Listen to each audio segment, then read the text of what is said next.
আজকে আপনি দেখেন ডক্টর ইউনুস ওয়ার্ল্ড ইকোনমিক ফোরামে গিয়ে উনি কি বললেন যে আই ডোন্ট বিলিভ যে 16 বছরের একটা ছেলে আর 18 বছরের একটা ছেলে খুব বেশি ডিফারেন্ট কিছু বোঝে, তাহলে ভোটার রাইট 16 বছরে চলে আসতে সমস্যা কোথায়? That is the leadership, strategic leader should think like that.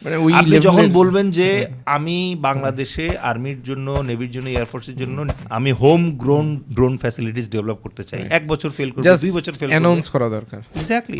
আপনি যদি আজকে বলেন যে আমি বাংলাদেশ আর্মির জন্য একটা সাইবার ব্রিগেড ক্রিয়েট করতে চাই এবং এটার ক্ষেত্রে হাত পা আছে কিনা আমার দেখার দরকার নেই, আরে ভাই সাইবার ওয়ারিয়ারের কি আপনার 5 ফুট 6 ইঞ্চি হওয়া লাগে নাকি? তার তো মাথা থাকতে হবে। সো বাংলাদেশের ছেলে পেলে ধরেন যে মাঝে মাঝে হ্যাক করে প্যান্ট ভিজায় ফেলে, এদেরকে যখন আপনি ইন্ডাক্ট করতে পারবেন প্রপারলি, আপনার দরকার নাই প্রতি মাসে তার স্যালারি দেওয়া দরকার নাই, আপনি তাকে একটা পদকই দেন, তাকে একটা কার্ডই দেন যে সেই কার্ডটা যদি কখনো বিপদে পড়ে অথবা কোথাও পড়ে সে দেখাতে পারবে যে আমি আর্মির জন্য কাজ করি।